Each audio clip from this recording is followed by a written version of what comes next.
पापियों को पाप से है तारती। श्री भागवत भगवान की है आरती, पापियों को पाप से है तारती। श्री भागवत भगवान की है आरती, पापियों को पाप से है तारती। श्री भागवत भगवान की है आरती, पापियों को पाप से है तारती। ये अमर ग्रंथि मुक्त पंथी पंचम वेद निराला, नव ज्योत जगाने वाला। ये अमर ग्रंथ ये मुक्ति पंथ ये पंचम वेद निराला, नव ज्योति जगाने वाला। हर नाम यही हर नाम यही हर नाम यही हर नाम यही हर नाम यही हर नाम यही हर नाम यही हर नाम यही। जग के मंगल की आरती, पापियों को पाप से है तारती। श्री भागवत भगवान की है आरती, पापियों को पाप से है तारती। निषाद गीत पावन पुनीत पापों को मिटाने वाला, हरि दर्श कराने वाला। ये शांत गीत पावन पुनीत पापों को मिटाने वाला, हरि दर्श कराने वाला। यह सुख करणी यह सुख हरणी, यह सुख करणी यह सुख हरणी। श्री मधुसूदन की आरती, पापियों को पाप से है तारती। श्री भागवत भगवान की है आरती, पापियों को पाप से है तारती।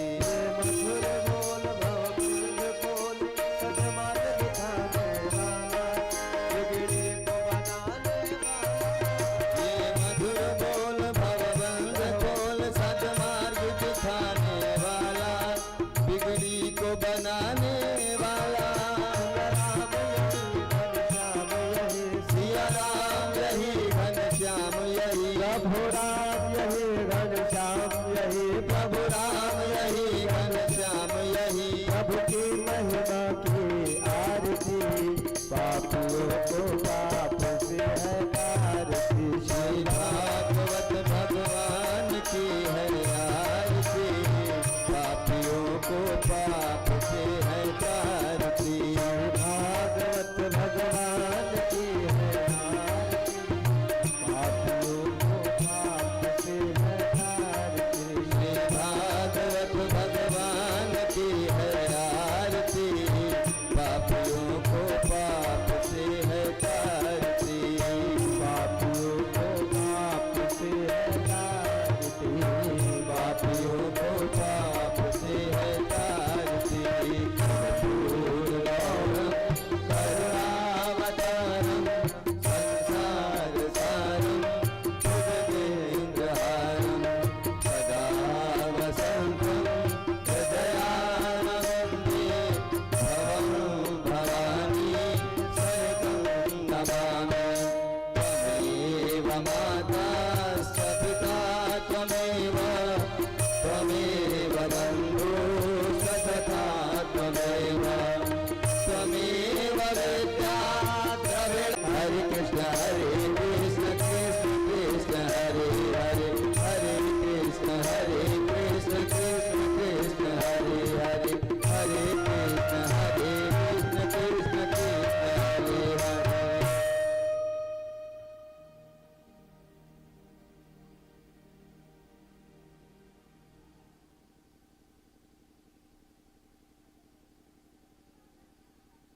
आज सप्तम दिवस की कथा में आप सबको परीक्षित मोक्ष, सुदामा चरित्र और अनन्यान ऐसे कथाएं एवं लघु कथाएं हैं जिनका दर्शन आज आपको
श्री राधे सीताराम श्री सीताराम सियाराम राम सियाराम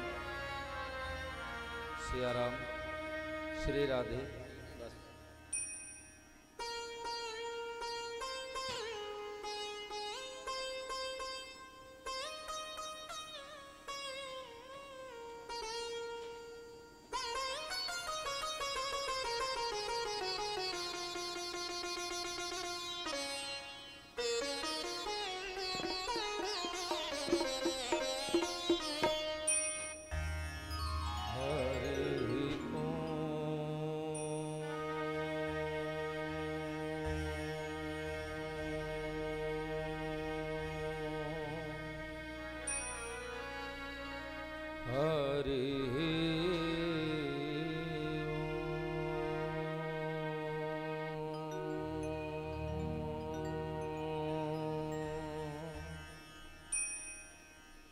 श्री सद्गुरुदेव चरण कमलेभ्यो नमः।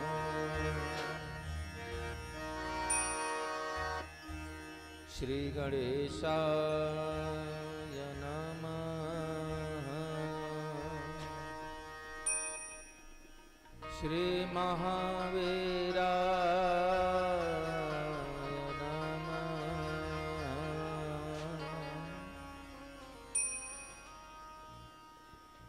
श्री सीतानाथ समारंभा रामानंदार्य मध्यमा अस्मदाचार्य पर्यन्ता वंदे श्री गुरु परंपरा।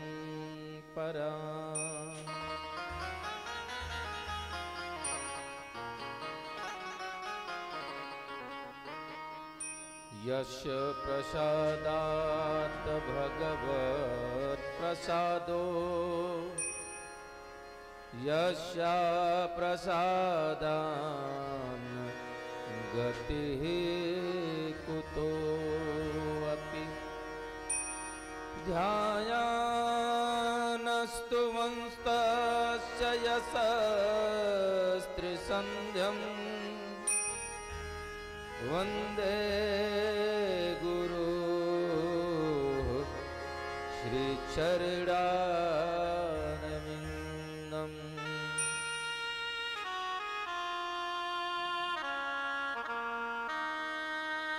श्री कृष्ण नारायणं वंदे कृष्णं वंदे व्रजप्रियम्।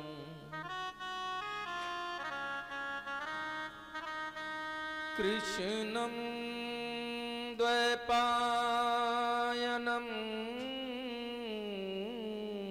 वन्दे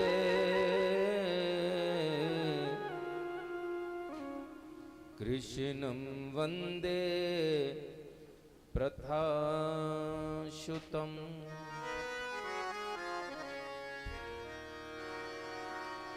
श्री सच्चिदानंद रूपाय विश्वोत्पत्त्यादिहेतवे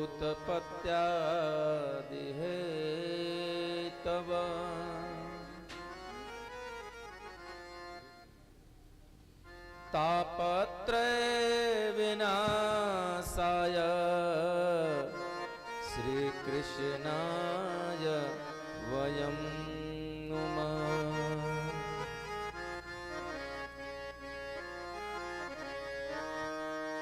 आइए हनुमंत विराजिए श्री शंभुनाथ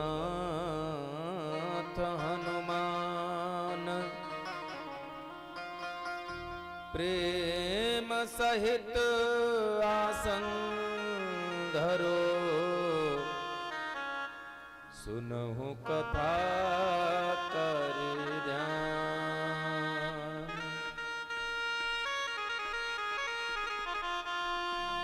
राधा मेरी स्वामिनी मैं राधे जू को दा जन्म जन्म मोह दीजियो श्री वृंदावन को वास।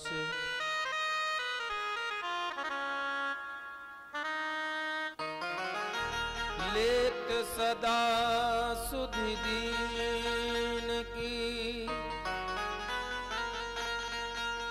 सहज दया के धाम जननी जनक सुबोध की प्रभु श्री सीताराम प्रभु श्री राधे श्याम। गोविंद मेरो है गोपाल मेरो है गोविंद मेरो है गोपाल मेरो है गोविंद मेरो है गोपाल मेरो है गोविंद मेरो है गोपाल मेरो है।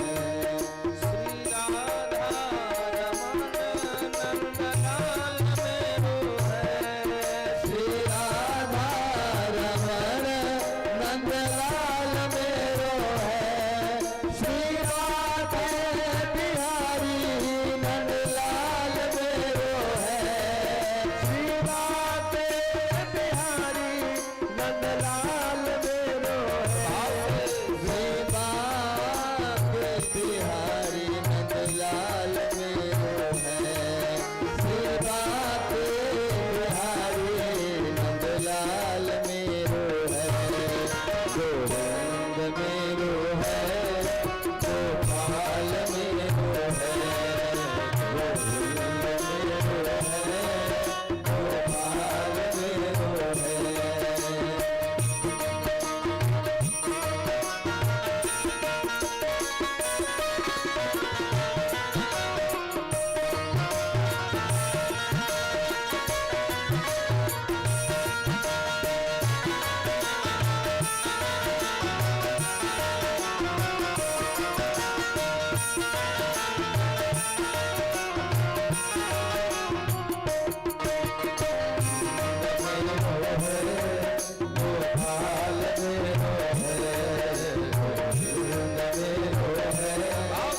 गोपाल मेरो है।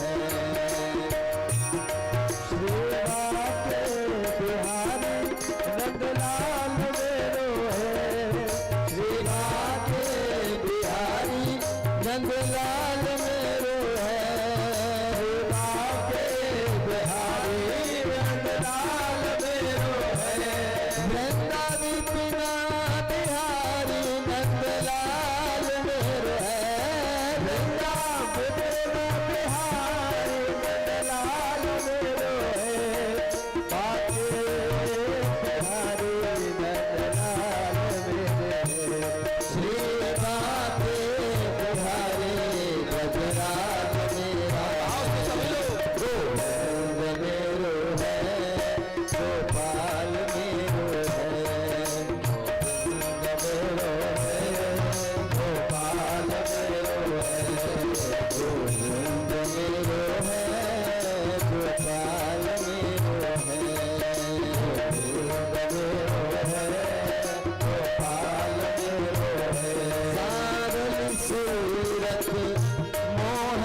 प्यारो राधा रमण मेरो राधा रमण। बोलिए वृंदावन बिहारी लाल की जय। बोलिए दुल्हा दुल्हन सरकार की जय हो।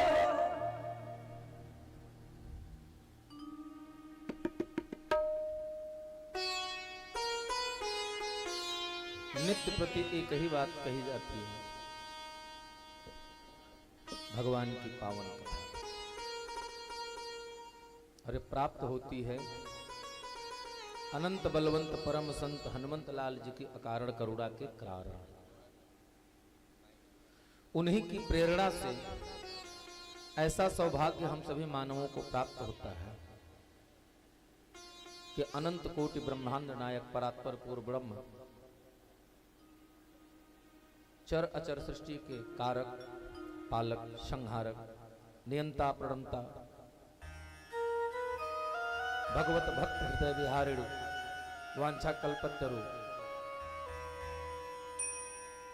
द्वारिकाधीश भगवान नंद के नंदन जसोदानंदन, भगवान श्री कृष्ण एवं स्वयं जगत जननी आप श्री की प्राण वल्लभा राधा रानी सरकार, आप दोनों श्री के युगल चरणारविंद में समस्त भक्तों के सहित इस दास का नमन वंदन चंदन स्वीकार हो।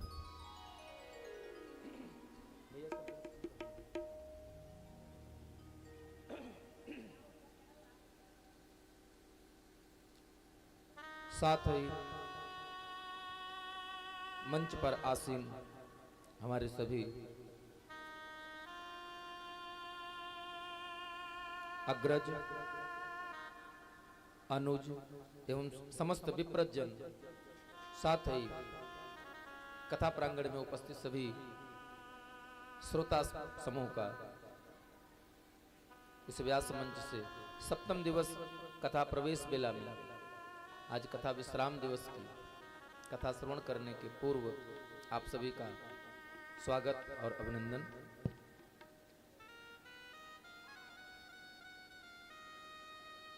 मानव जीवन देकर परमात्मा ने हम पर बड़ी अहेतुकी कृपा की है।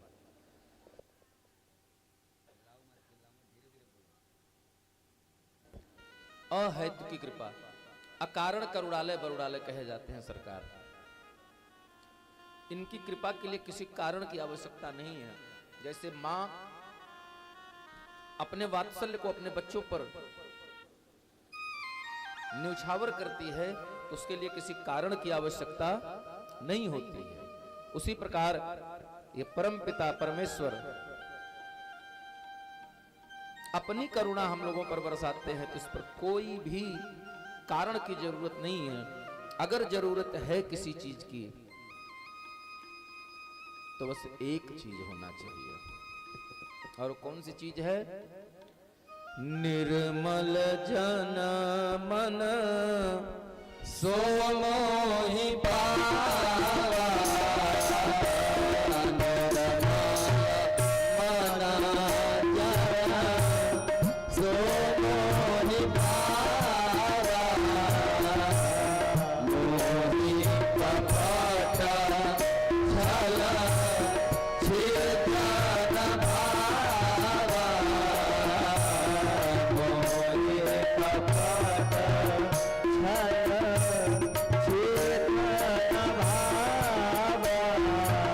जिस दिन जीव इस भाव से होकर के परमात्मा के सन्मुख चला जाता है, सन्मुख होई जीव मोह जताहि, सन्मुख होई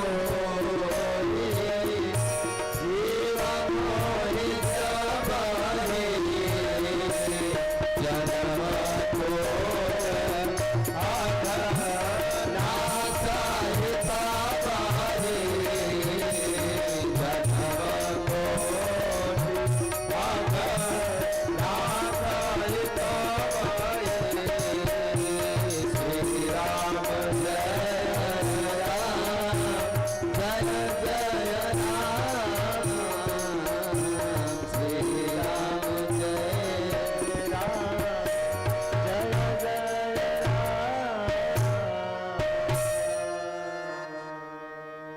निर्मल मन जन सो मोहि पावा, क्योंकि मोहि कपट छल छिद्र न भावा। बाबा गोस्वामी तुलसीदास। और भगवत गीता में भगवान श्री ने स्वयं अपने वाणी में कहा कि हे पार्थ, हे अर्जुन, अनन्यांश चिंतयन्तो माम ये जनाः पर्युपासते। अनन्य भाव से, अनन्य भाव मतलब जहां किसी और की कोई गुंजाइश रही न जाए, वो अनन्य रूप में मेरा ही दर्शन करे, अनंत स्वरूप का दर्शन करे। और ये तब संभव है जब अनन्य भाव से केवल और केवल जीव मेरा चिंतन करेगा तो मेरे अनंत स्वरूप का दर्शन कर सकता है। और जब ऐसा उसको हो जाएगा तो मैं क्या करूंगा? बोले अर्जुन, अनन्यांश चिंतयन्तो माम ये जनाः पर्युपासते तेषाम नित्याभियुक्ता नाम, जो उनके लिए कर्म के अनुरूप उपयुक्त होगा, योगक्षेमम वहाम्यहम्, मैं करता हूं। ऐसे करुणानिधान भगवान की शरणागति मिल जाने के पश्चात, ऐसे भगवान का दर्शन मिलने के पश्चात भी अगर यह जीव हम भटक रहे हैं 84 में, तो कहीं ना कहीं इसमें दोष किसी और का नहीं है।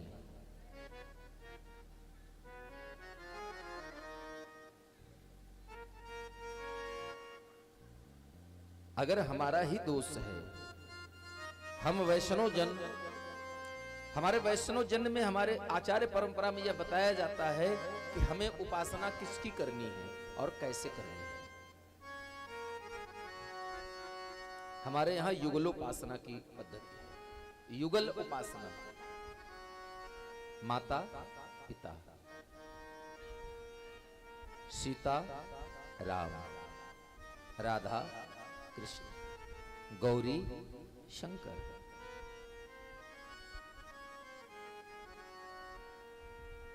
ये हमारी परंपरा है। और ये इसलिए है कि बेटे को जब भी कोई चीज चाहिए होती है तो वो कहीं और नहीं जाता है, वो अपनी ही माँ के पास आता है और अपनी माँ से कहता है कि माँ, मुझे इस वस्तु की जरूरत है, इस वस्तु की आवश्यकता है। तो माँ उसका वह संदेश नहीं अपितु उसकी इच्छा उसके पिता के सन्मुख रखती हैं और बच्चे को वह चीज सुलभ करवा लेती हैं। भले पिताजी थोड़े रुष्ट हों, किसी गलती पर नाराज हो, नहीं करना है, लेकिन जब मातृपक्ष का स्नेह उमड़ कर आता है तो पितृपक्ष अपने आप उसको मानने के लिए मजबूर हो जाते हैं। आइए हम सभी लोग राधा रानी के श्री चरणार बिंदु उनको नमन बंदन ध्यान करते हुए। स्वामिनी हे वृष भान दुलारी स्वामी है कृष्ण भान दुलारी स्वामिन है कृष्ण भान दुलारी स्वामी है ऋषिराज दुलारी कृष्ण प्रिया कृष्ण गत प्राणा कृष्ण प्रिया कृष्ण गत प्राणा कृष्ण प्रिया कृष्ण गत प्राणा कृष्ण प्रिया कृष्ण गत प्राणा कृष्णा कीर्ति कुमारी स्वामिनी हे वृषभानु दुलारी स्वामिनी है वृषभानु दुलारी स्वामिनी है वृषभानु दुलारी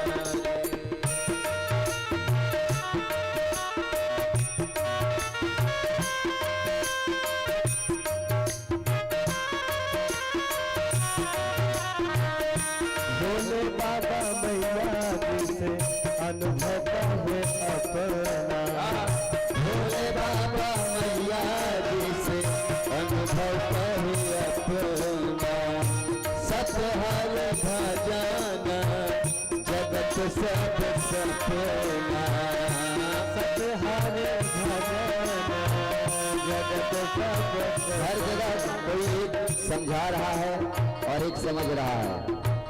देखिए वहाँ भोले बाबा माता जी को समझा रहे हैं, वहाँ सुखदेव महाराज परीक्षित जी को, यहाँ व्यास जी आप लोगों को, वहाँ माता जी उनको, सब किसी ना किसी को समझा ही रहा है। लेकिन समझना क्या है, आपको ये समझना है कि इस जगत में आके समझना क्या है। भोले बाबा मैया जी से अनुभव कहे अपना सतहर भजना जगत सब सपना राम भजन कई के रसोई हो राम भजन कई के रसोई हो जगतिया में कोई नहीं अपना भजन कर कोई कवन होई हो जगतिया में कोई नहीं अपना कोई नहीं अपना प्यारे कोई नहीं अपना कोई नहीं अपना प्यारे कोई नहीं अपना। और आपको दूसरे की बात नहीं माननी है। आप खुद परीक्षण कर लीजिए कि जब बाबूजी बूढ़े हो गए तो आपको कौन सा पद मिल गया। जब वृद्धावस्था में आप चले जाएंगे तो फैसला कोई दूसरा लेगा माई बाप। इसलिए सुख संपत्ति परिवार बढ़ाई सुख संपत्ति परिवार बढ़ाई सब पर हरि अब तरफ से बताई सब पर हरि अब तरफ से बताई एही से उद्धार कहर होई हो एही से उद्धार कहर होई हो जगतिया में कोई नहीं अपना भजन कर कोई कवन होई हो जगतिया में कोई नहीं अपना।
कटही कलेसा बिनु हरि भजन कटहि कलेसा।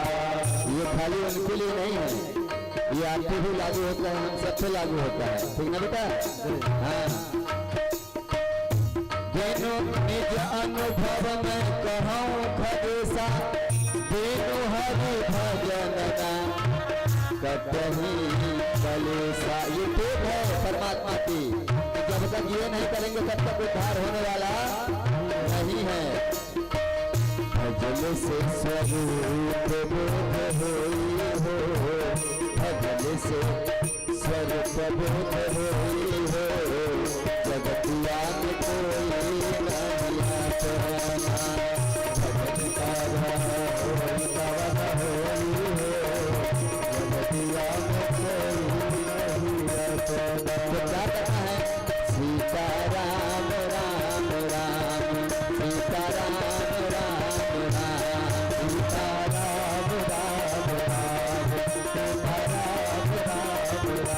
सीता राम राम राम, सीता राम राम राम, सीता राम राम राम, सीता राम राम राम, सीता राम राम राम, सीता राम राम राम, सीता राम राम राम, सीता राम राम राम। बोले वृंदावन बिहारी लाल की जय। भगवान के सामने केवल और केवल हमें निश्चल होकर चले जाना है। और जब आप चले जाएंगे तो परमात्मा बिना पूछे आपसे कुछ नहीं पूछते हैं, और ना ही भगवान कभी आपसे ये कहते हैं कि आप मेरे लिए क्या लेकर आए। ना परमात्मा आपसे आपकी जात पूछते हैं, ना आपका वर्ग पूछते हैं। परमात्मा केवल आपका भाव देखते हैं। भाव तिष्ठत देवता। और जब आपके अंदर इतना सब कुछ हो जाएगा ना महाराज, तो फिर परमात्मा को आपसे मिलने से स्वयं कोई नहीं रोक पाता, क्योंकि सारा जतन तो परमात्मा अपने आप आपके लिए बना देते हैं। कल आपने कथा सुना था, भगवान ने कुल कितने विवाह किए हैं? 16,108। लेकिन 16,108 विवाह तो किया भगवान ने, एक भी विवाह अपनी मर्जी से नहीं किया है। तो क्या महाराज उस सर्वशक्तिमान परमात्मा का विवाह पकड़कर जबरदस्ती करा दिया गया? बोले हाँ, जबरन करा दिया गया। किसने करा दिया? उस जीव ने परमात्मा का वर्ण कर लिया जो परमात्मा को चाहता था, और जिसने परमात्मा का वर्ण कर लिया फिर परमात्मा उसे छोड़ते नहीं।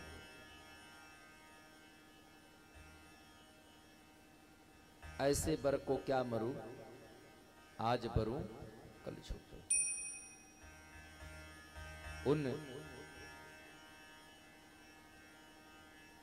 माता रुक्मिणी अपने पिता और भाई के मुख से भगवान के बारे में सुन करके एकदम उनके प्रति उनके मन में भाव प्रकट हो गया। और जब एक बार भाव प्रकट हो जाता है तो परमात्मा आपके उस भाव को देखते हैं। और हमारे ठाकुर जी ने उस भाव को देखते हुए माता रुक्मिणी का वर्ण भी किया, और यहां तक कि जो कार्य माता ने जैसे जैसे बताया था, ये वही परमात्मा है, ये वही ब्रह्म है जो सबई नचावत राम गोसाई। आज माता रुक्मिणी उनको रास्ता बता रही हैं कि आप देवी के पूजन में मैं आऊंगी, गिरिजा पूजन के लिए आप वहां आ जाइएगा और वहीं से हमको अपने साथ ले जाइएगा। अब आप जरा सा विचार करिए कि वो परमात्मा क्या ऐसा कार्य करना चाहिए था? लेकिन भगवान ने किया। क्यों किया? क्योंकि उनके भक्त की इच्छा थी, इसलिए भगवान ने वो भी कार्य किया जो उन्हें नहीं करना चाहिए था। इसीलिए भगवान को कहा जाता है दीन दयाल, क्योंकि भगवान सदैव अपने भक्तों का हित देखते हैं, न कि अपना हित। भगवान सदैव अपने भक्तों का हित देखते हैं, अपना हित बाद में। और भगवान का हित हम क्या करेंगे? भगवान तो जगत का हित करने वाले हैं, हम भगवान का हित कैसे कर सकते हैं? माता रुक्मिणी की इच्छा की पूर्ति के लिए परमात्मा उस दिन गौरी पूजन में आई माता रुक्मिणी का, उनके द्वारा आए सैनिकों को परास्त कर लेकर चले गए। सिपाही भागते भागते गए और जा करके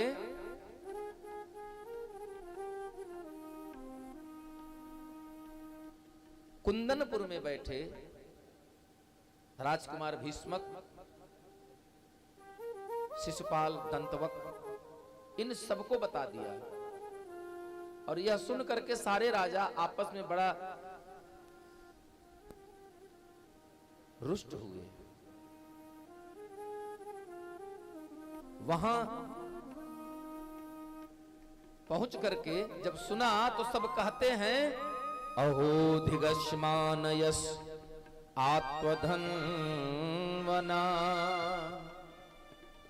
गोपैर हृतम केसरिणाम मृगैरिव। बोले हमें धिक्कार है, हमारे बल पर, हमारे पौरुष पर, हमारे अस्त्र शस्त्र पर धिक्कार है कि एक छोटा सा ग्वाला, वो कृष्ण, हम जैसे वीर सिंहों के बीच से, हम जैसे वीर पुरुषों के योद्धाओं के मध्य से वह गोप राजकुमारी रुक्मिणी का हरण करके लेकर चला गया। धिक्कार है हम पर। और ये तो ऐसी ही बात हो गई कि जैसे सिंहों के मध्य से एक हिरन आए और वो बचकर चला जाए, अर्थात शेर के यश, शेर के कीर्ति को लज्जित करके चला गया। ऐसा कह करके सारे राजा एकत्रित हो गए, शिशुपाल, दंतवक्र, ये सारे राजा। और जब सारे एकत्रित होकर युद्ध करने पहुंचे तो सब परास्त हो गए। और जब सारे लोग परास्त हो गए तो जरासंध आदि शिशुपाल को समझा रहे हैं कि भैया अभी हमारा समय अनुकूल नहीं है, प्रतिकूल है। इसलिए बुद्धिजीवी वर्ग कहते हैं कि जब समय प्रतिकूल ना हो तो उस समय शांत होकर के बैठ जाना चाहिए। लेकिन रुक्मी प्रतिज्ञा कर लेता है कि जब तक मैं अपनी बहन रुक्मिणी को उस ग्वाल भगवान श्री कृष्ण से छुड़ा करके वापस नहीं लेकर आऊंगा, तब तक मैं कुंडिनपुर में प्रवेश नहीं करूंगा। और शिशुपाल अपने रथ पर सवार होकर के अस्त्र शस्त्र से सुसज्जित होकर भगवान श्री कृष्ण के पीछे चला। कुछ ही दूर जाने पर उसे भगवान दिख गए। और भगवान दिखे तो दूर से ललकारता हुआ कहता, अरे कृष्ण, यावन में हतौ वाणई। यावन में, यावत का मतलब होता है जब तक। यावन में हतो बाणव, जब तक मैं तुझे अपने बाणों से वध ना कर दूं, उसके पूर्व क्या करो, सैथाम मुंच दारिकाम, मेरी बहन को छोड़ करके भाग जा। भगवान मुस्कुराए कि ये मेरा वध करने की बात कर रहा है, जबकि काल स्वयं मुझसे अपने आप का जीवन मांगता है, अपनी मृत्यु से परे भागता है। और ये मुझे कह रहा है। भगवान श्री कृष्ण मुस्कुराते हुए रथ को रोक दिए। इधर वह दुष्ट रुक्मी पहुंच करके भगवान के ऊपर अपने तीखे बाणों से प्रहार किया। 3 बाण एक के पीछे एक छोड़े। भगवान श्री कृष्ण ने 6 बाण से उसके तीनों बाण को काट दिया, उसके धनुष को काट दिया, उसके मस्तक का मुकुट गिरा दिया और उसके रथ का छत्र भी काट कर। इतने पर भी वह दुष्ट नहीं माना, अपनी तलवार लेकर चला। भगवान ने अपने बाण से उसके धनुष, उसके तलवार और उसके ढाल दोनों को काट कर गिरा दिया। और जैसे ही वो पहुंचा, तुरंत भगवान श्री कृष्ण ने उसे बंदी बना लिया।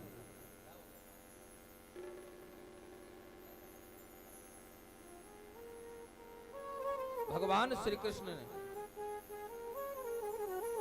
उसे बंदी बना लिया और अपनी तीखी तलवार लेकर के उसका वध करने के लिए उठ खड़े हुए। और भगवान जैसे ही खड़े हुए, तुरंत रुक्मिणी मैया ने आंचल पसार दिया भगवान के सामने और कहते हैं, प्रभु योगेश्वर प्रमेयात्मन देव देव जगत पते हंतुम नारहसे कल्याण भ्रातरम में महाभुजम। तुरंत भगवान श्री कृष्ण के सामने अपना आंचल पसार दिया और कहती हैं कि हे प्रभु, मैं जानती हूं कि आप योग योगेश्वर हैं, आप योगियों में योगेश्वर हैं, आप वीरों में महावीर हैं, देव देव जगत पते, आप जगत के पिता हैं, आप जगत के चर अचरम स्वामी हैं। लेकिन त्रिलोक में कोई आपका सामना करने का सामर्थ्य नहीं रखता। लेकिन हंतुम नार हसी कल्याणम, आपका मान नहीं बढ़ेगा अगर आज आप मेरे भाई का वध कर देंगे। इसलिए हे नाथ, यह मेरे वृद्ध पिता का इकलौता सहारा है और मेरा प्रिय भाई है और आपका साला है। इसलिए हे नाथ, आप इसे जीवन दान दे दे। करुणा निधान, इसलिए यही पहला वरदान मांगती हूं, दे दो उदार आंचल पसार, भैया के प्राण मांगती हूं। रुक्मिणी मैया ने प्रार्थना किया और भगवान अभी कुछ निर्णय करे उसके पहले ही बलराम भैया आ गए और डांटा, अरे कन्हैया, ये तो क्या कर रहा है? अगर ऐसा ही कृत्य करेगा तो ये बता, हमारे यदुवंश में कौन अपनी बेटी ब्याहेगा?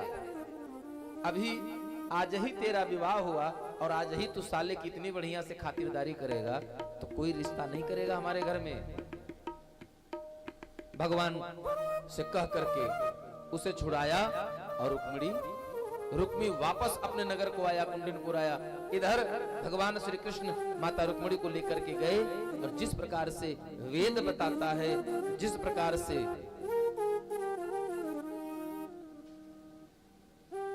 ब्रह्म विवाह की जो विधि है, उस विधि से भगवान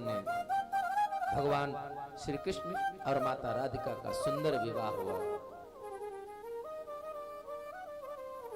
इसके पश्चात समय व्यतीत हुआ। भगवान शंकर ने एक वरदान दिया था माता रति को। कब? भगवान शिव माता सती के आत्मदाह करने के पश्चात वैराग्य हो गया था। माता के अस्थि को लेकर के अंतरिक्ष में भ्रमण कर रहे थे। यह देख करके, अच्छा, उसी समय एक राक्षस हुआ था, तारक असुर भयउते काला, और इतना बली था कि उससे स्वयं भगवान शंकर भी उसको मार नहीं पाए। कोई उसका वध नहीं कर पा रहा था। क्यों? क्योंकि उसे तो वरदान था। भाग करके सारे देवता ब्रह्मा जी के पास गए, बोले ये मरता ही नहीं है। विष्णु जी हार गए, देवता सब हार गए, विष्णु जी गए वो भी हार गए, शंकर भगवान गए वो भी थक गए मारते मारते, लेकिन ये मरता नहीं। तो ब्रह्मा जी ने कहा कि सुनो, ये ऐसे नहीं मरेगा। बोले कब मरेगा? बोले शंभु शुक्र शंभूत सुत सोई जीताए रन सो। बोले ये मरेगा क्योंकि इस धरती पर जन्म लेने वाला कोई शाश्वत नहीं हो सकता। अरे बोले महाराज मरेगा तो मरेगा, लेकिन कब मरेगा, कैसे मरेगा? बोले जब भगवान शंकर का पुत्र होगा तो शिवपुत्र के हाथ से ही इसकी मृत्यु होगी, क्योंकि इसे ऐसा वरदान है। तो बोले तब तो बड़ा कठिन काम है। क्यों? कि भोले बाबा तो समाधि में लग गए हैं, और भोले बाबा समाधिस्थ हो गए। अब बाबा को जगाना है। सारे देवता जगा करके हार गए, थक गए, भोलेनाथ जगे नहीं। और अंत में ब्रह्मा जी कामदेव को बुलाए और कामदेव से कहा कि जगत कल्याण के लिए आप जाइए और बाबा भोलेनाथ को जगाइए, क्योंकि जगेंगे तब विवाह होगा, और जब विवाह होगा तभी शिवपुत्र होगा, और जब शिवपुत्र होगा तभी इस राक्षस का वध होगा। भोलेनाथ के पास कामदेव गया और जाते जाते कहा गया, ब्रह्मा जी पितामह आपने बड़ी अच्छी व्यवस्था बनाई। क्या? बोले शिव विरोध ध्रुव मरण हमारा, ये निश्चित हो गया, लेकिन जगत कल्याण के लिए मैं ये भी करूंगा। बाबा के पास कैलाश पर पहुंचा, अपना प्रभाव बढ़ाया। भय काम बस जोगी, जो कंदराओं में बैठकर, गुफाओं में बैठकर भगवान के लिए तपस्या कर रहे थे, आज वो काम के वशीभूत हो गए। चर अचर सृष्टि कामना के वशीभूत हो गई, काम के प्रभाव में आ गई। लेकिन भगवान शंकर के ऊपर कोई प्रभाव नहीं पड़ा। क्यों? क्योंकि जहां काम तह राम नहीं, जहां राम नहीं काम। जहां राम रहेंगे वहां काम आ ही नहीं सकता महाराज। और जब कोई प्रभाव नहीं हुआ तो इसे रोष आया। अपने सुमन के बाण, पुष्प का बाण बनाया और श्रवण लगी कानों तक प्रत्यंचा चढ़ा करके भगवान के वक्ष को लक्ष्य बना करके छोड़ देता है। और जैसे ही काम का बाण लगा और बाबा भोलेनाथ का ध्यान टूटा, तो बाबा ने देखा इधर उधर कोई नहीं दिखा। ऐसे ही एक कोने में आम के वृक्ष में छिप कर बैठा कामदेव दिखा, और जैसे कामदेव को देखा, कामदेव ने देखा कि बाबा की नजर मुझ पे पड़ गई। उतरा नीचे, बाबा के पास पहुंचे, लेकिन हुआ क्या? तब शिवती शरण नयन उधारा, तब शिवती शरण नयन उधारा, चितवत काम भयउ जरि धारा, चितवत काम भयउ जरि धारा, तसवत काम भयउ जरि धारा। बाबा ने तीसरा नेत्र खोला, और जैसे तीसरा नेत्र खोला, आग की लपट निकल करके कामदेव पर पड़ी, जल करके तुरंत भस्म हो गया। हमारा चितवत काम भयउ जरि धारा हो गया। सूचना पहुंची कामदेव की पत्नी माता रति, और वहां से रति चली, रोदति बदति बहुभात करुणा करत शंकर पही गई, भगवान के पास गई और कहती, प्रभु मेरे स्वामी ने उदंडता की, मेरे स्वामी ने अपराध किया, लेकिन वो कार्य जो अपराध किया वो जगत कल्याण के लिए था, इसमें मेरा क्या दोष? मुझे क्यों वैधव्य की प्राप्ति हो गई? भगवान ने कहा, चिंता मत करो देवी, तुम्हारा पति मैं उसे जीवन देता हूं, और जीवन देता क्या हूं, लेकिन कैसे जीवन कैसे मिलेगा? बोले आपका पति आज से अनंग रहेगा, बिना शरीर के रहेगा, देहधारी नहीं होगा। और कामदेव तब से अनंग हो गया। कामदेव अनंग हुआ तो माता रति ने कहा, हमको मिलेगा कब? जब ऐसे पति की मैं सेवा नहीं कर सकती, ऐसा पति जिसे मैं देख नहीं सकती, न दर्शन कर सकती हूँ, न स्पर्श कर सकती हूँ, न बंधन कर सकती हूँ, तो क्या लाभ? भगवान शंकर ने कहा, जब जदुवंश कृष्ण अवतारा, जब जदुवंश कृष्ण अवतारा, जब जदुवंश कृष्ण अवतारा, क्या करने के लिए?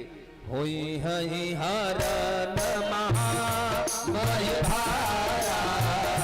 होई हई हरण महामहिधारा, कृष्ण तनया होई भक्त तोरा,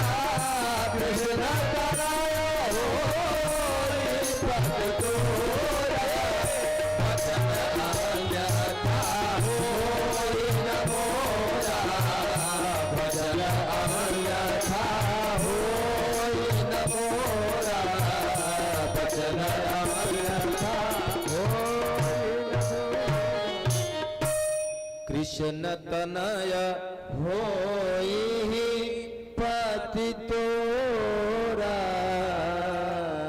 बोले भगवान श्री द्वार कृष्ण का पुत्र जो होगा वही तुम्हारा पति होगा। बोले कब? बोले तब जब भगवान विश्व के पाप का हरण करने के लिए धराधाम पर अवतरित होंगे। कब होंगे? बोले कालांतर में, द्वापर में होंगे। और द्वापर में भगवान श्री कृष्ण का जब अवतार हुआ और कल प्रथम विवाह हुआ, किसके साथ विवाह हुआ था? माता रुक्मिणी के साथ। तो सुखदेव जी कहते हैं राजन, कामस्तु वासुदेवांशु, काम अस्तु जो कामदेव था वो क्या हुआ? वासुदेव अंशो, वासुदेव का अंश हुआ। दग्ध प्राण रुद्र मन्युना, प्रकट हुआ। क्यों? क्योंकि प्राग रुद्र मन्युना भगवान भोलेनाथ का वरदान था। क्यों वरदान था? क्योंकि दग्ध जला दिया था किसने? रुद्र भगवान ने अपने क्रोध की अग्नि में,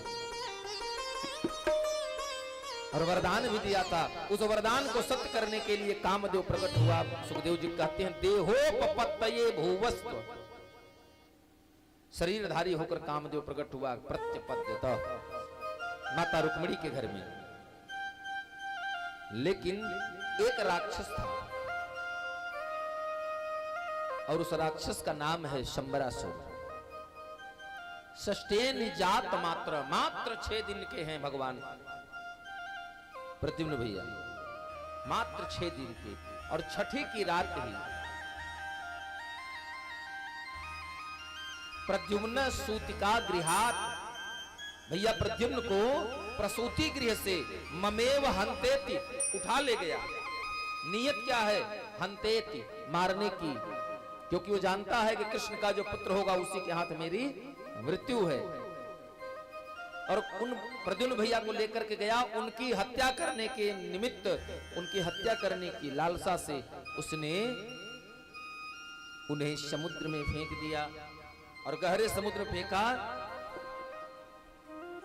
कि ये समुद्र में जल में डूब कर मर जाएंगे और मेरे काल का विनाश हो जाएगा। लेकिन होई हैं सोए जो राम रच राखा, होई हैं सोए जो राम रच राखा, तो प्यार करता बढ़ावा ही साथा, तो प्यार करता बढ़ावा ही साथा।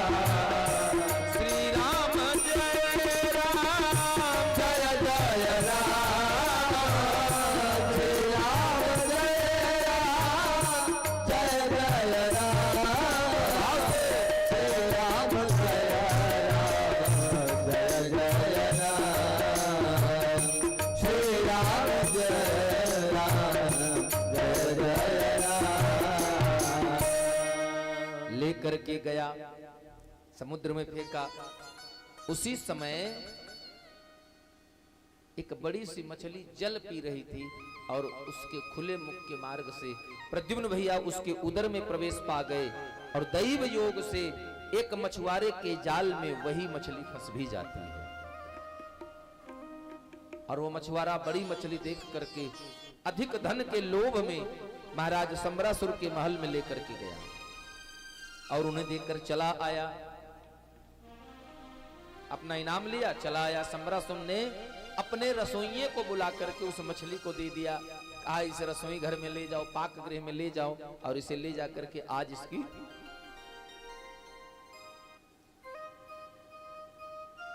जब उस रसोइये ने एक बड़ी सी कुल्हाड़ी के द्वारा उस बड़ी सी मछली को 2 भागों में काटा तो उसके उदर में सकुशल खेल रहे प्रद्युम्न भैया को देखा और उसके महल में दासी के रूप में रह रही एक सेविका है, नाम है मायावती।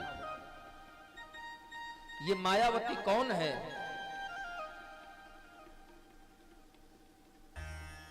इधर शंभरासुर जो है, अच्छा शंभरासुर को क्यों मरवाना चाहती थी रति? क्योंकि शंभरासुर बाबा भोलेनाथ की तपस्या कर रहा था कि मुझे रति की प्राप्ति हो जाए, और रति तपस्या कर रही थी, साधना कर रही थी कि मुझे मेरा बिछड़ा हुआ पति कामदेव पुनः प्राप्त हो जाए।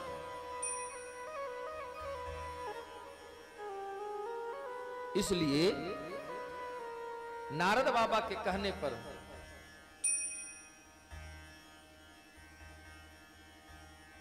रति शंभरासुर के महल में सेविका दासी के रूप में रह रही है। और भगवान शंकर से माता रति ने वरदान मांगा। जब भगवान ने कहा कि कृष्ण तनय हुई है पति तोरा, तो रति ने कहा प्रभु ये दुष्ट शंभरासुर, इसके रहते, इसके जीवित रहते मेरा सतीत्व कैसे बचा रहेगा? ये मुझे पवित्र तो रहने ही नहीं देगा। तो भगवान शंकर ने रति देवी को एक विद्या दिया जिसका नाम है मोहिनी विद्या, और कहा कि इस विद्या के प्रयोग से देवी तुम्हारा जो पतिव्रत धर्म है वो सुरक्षित रहेगा। जब रसोई घर में उस मछली के पेट से वह बालक निकला, तब रति ने देखा और उस बालक को देख करके लालन पालन के चेष्टा से, लालन पालन की इच्छा से उस बालक को लेकर अपने घर चली गई। और लेकर के गई, जब वो बालक की सेवा करती तो बालक उसे जब देखता तो एक दिन प्रद्युम्न भैया ने थोड़ा बड़े होकर के पूछा कि देवी आप मुझ पर स्नेह, मेरी सेवा शुश्रूषा तो ऐसे करती हैं जैसे एक माँ अपने बच्चे का करती है, लेकिन आपकी नजरें, आपकी आंखों में जो प्रेम झलकता है वह एक पति और पत्नी की तरह है।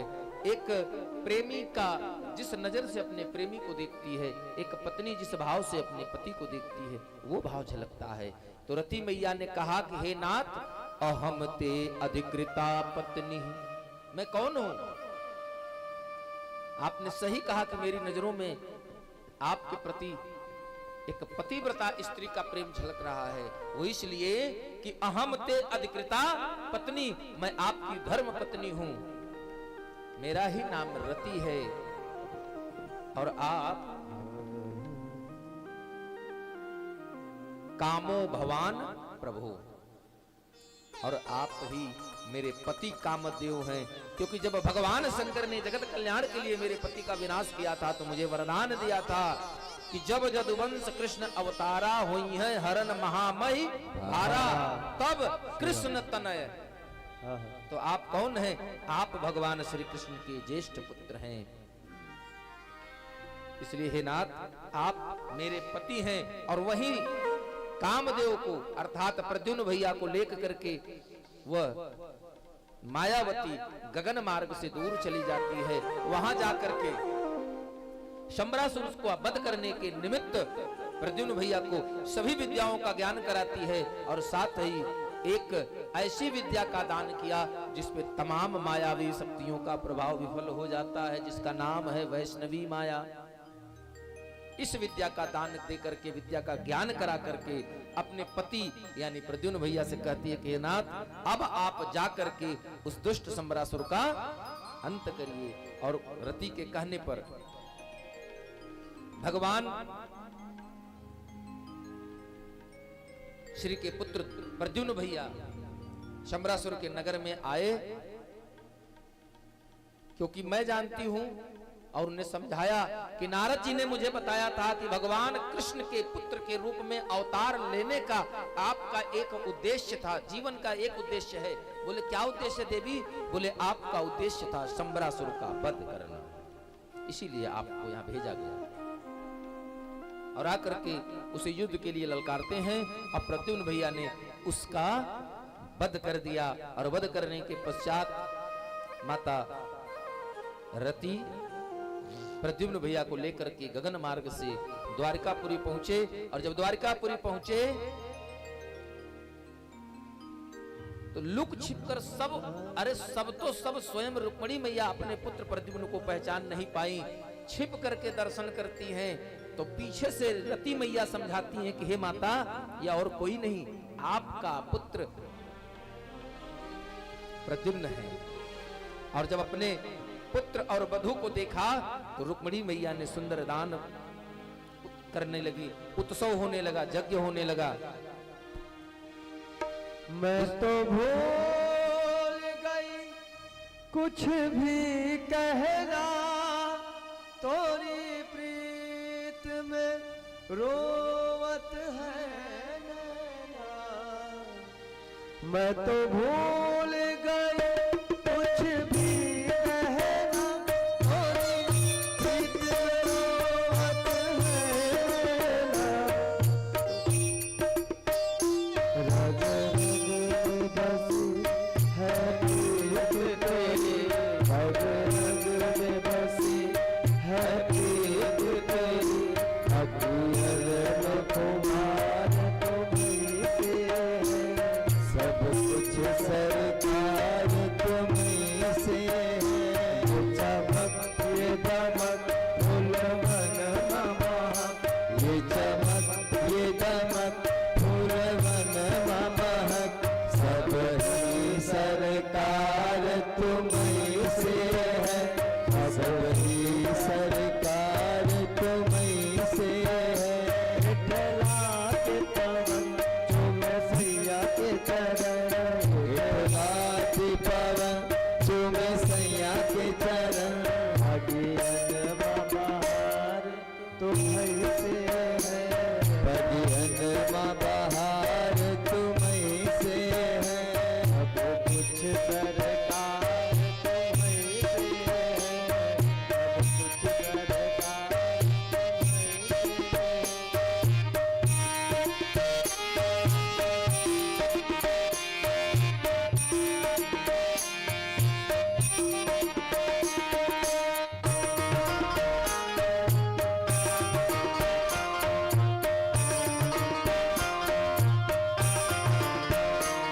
मेरा सुख ले लो, मेरे सुख दुख दी रखते हो खबर।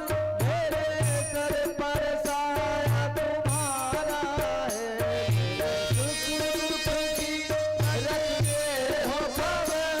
मेरे सर पर साया तुम्हारा है, मेरे सुख दुख की रखते हो खबर। मेरे सर पर साया तुम्हारा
सरकार की जय। बोले वृंदावन बिहारी लाल की जय। बोले नैमिषारण्य धाम की जय। जय जय श्री राधे।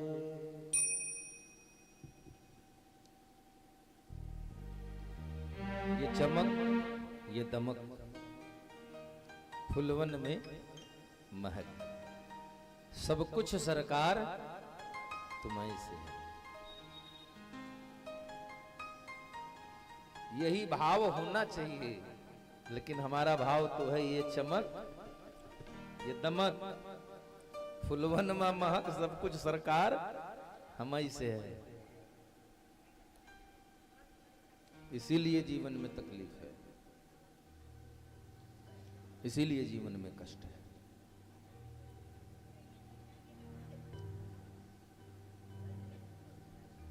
सुखदेव जी से राजा परीक्षित कहते हैं कि हे गुरुदेव, सत्राजितः किम करोद ब्राह्मण कृष्णस्य किल विषम शमन्तकः कुतस्तस्य कस्मात् दत्ता सुता हरे। ये नगर सेठ सत्राजित ने आखिर ऐसा क्या अपराध कर दिया था जिसके कारण उसे अपनी पुत्री का दान करना पड़ा, उसे कन्यादान करना पड़ा, उसे अपनी बेटी का विवाह भगवान द्वारिकाधीश के साथ करना पड़ा। ऐसा क्या कारण पड़ा कि वो अपनी पुत्री का दान कर देता है, विवाह कर देता है द्वारिकाधीश भगवान से।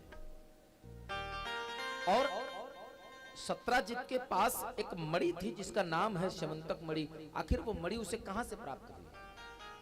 तो सुखदेव जी कहते हैं कि राजन, आसीत सत्राजितः सूर्यो भक्तस्य परमं सखा प्रीतस्तस्मै मणिं प्रादात् सूर्यस्तुष्टः शमंतकम्। उसे शमंतक मणि जो प्राप्त हुई, वो मणि प्राप्त हुई थी भगवान सूर्य नारायण से, क्योंकि वह सूर्य नारायण का भक्त था, सूर्य नारायण का उपासक था। उसकी उपासना इतनी प्रगाढ़ हो गई थी, इतनी पुष्ट थी उसकी भक्ति कि सूर्य नारायण प्रसन्न हो गए और उसे अपने भक्त के साथ साथ उसे एक मित्र की भांति समझते थे और मित्रता में वो उपहार दिया था। क्या बोले? जो समंतक मणि है वो उसे मित्रता के स्वरूप ही प्राप्त हुई थी। अच्छा, एक दिन की बात है, वह उस मणि को एक माले में धागे में डाल करके बांध करके उसका माला बनाया और माले को अपने गले में डाल करके नगर भ्रमण करने निकला। तो भगवान श्री कृष्ण अपने कुछ सभासदों के साथ, अपने कुछ मित्रों के साथ बैठे थे। दूर से आता सत्राजित दिखाई पड़ा और सत्राजित दूर से आता दिखाई पड़ा तो कोई उसे पहचान नहीं पाया। क्यों जानते हैं? क्योंकि जो मणि थी, शमंतक मणि, वो इतना प्रकाश उसमें से निकल रहा था, इतना चमक रही थी कि कोई पहचान ही नहीं पा रहा था। तो सब लोग कहते हैं, नारायण नमस्तेस्तु शंख चक्र गदाधर। कौन है ये? भगवान नारायण आ रहे हैं या वरुण आदि कोई देवता आ रहे हैं या स्वयं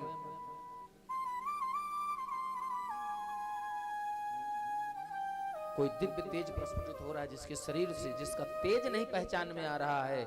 इसलिए नारायण नमस्तेस्तु, हे नारायण, हे शंख चक्र गदाधर, आपको बारंबार प्रणाम है। मित्रों के मन का संशय दूर करे कि आने वाला आगंतुक कौन है, क्योंकि हमें तो ऐसा भ्रम होता है, ऐसा प्रतीत होता है कि निश्चित रूप से कोई न कोई देवता है।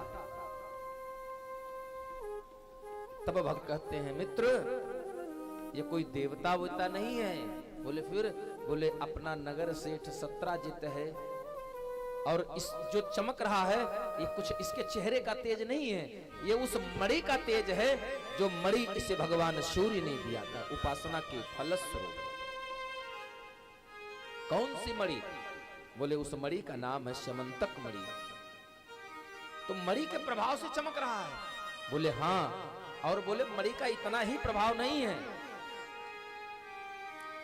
यह मणि प्रतिदिन अपने मालिक को 8 भार स्वर्ण प्रदान करती है, 8 भार सोना। और 8 भार सोना का मतलब हो गया कि एक भार में लगभग 20 किलो वजन आता है।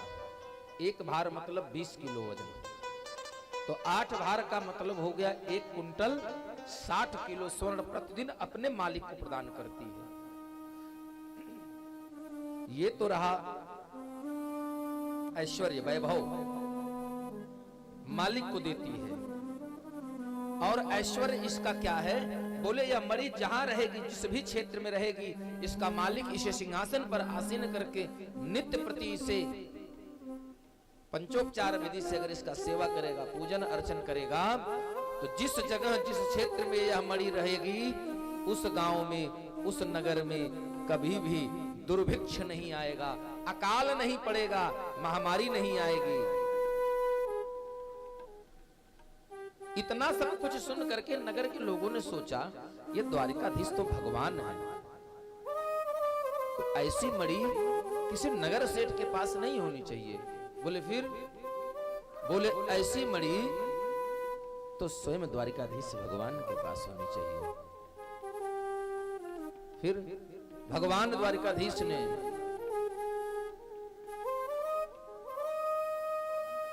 मना किया, लेकिन लोगों ने जाकर के द्वार कहा कि ऐसा है सत्राजित, इस मणि को भगवान श्री कृष्ण को दे दो। उसने साफ मना कर दिया, नहीं मैं नहीं दूंगा। क्यों? ये मुझे मेरा उपहार है, मुझे मिला है, मेरे मित्र, मेरे गुरुदेव, मेरे आराध्य ने प्रदान किया है, सूर्यदेव ने। ये तो कह करके मना करके चला गया। एक दिन संयोग से सत्राजित का एक छोटा भाई है, नाम है प्रसेनजित। उस मणि को गले में धारण करके प्रसेनजित जंगल में चला गया शिकार खेलने। और जब प्रसेनजित शिकार खेलने गया, तब खुद ही शिकार हो गया महाराज।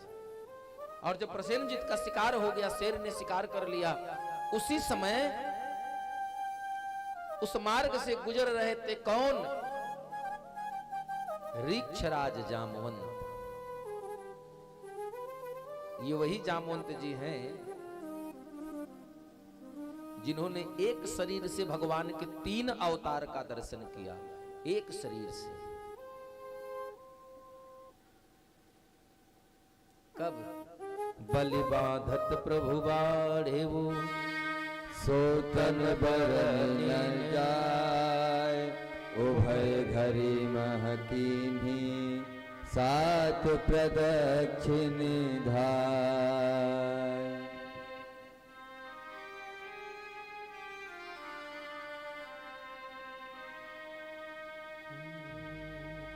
उभय घरी महदीन्ही 7 प्रदक्षिण धाय।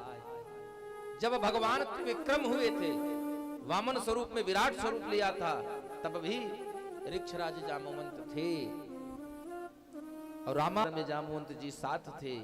कृष्णा अवतार का भी दर्शन करेंगे।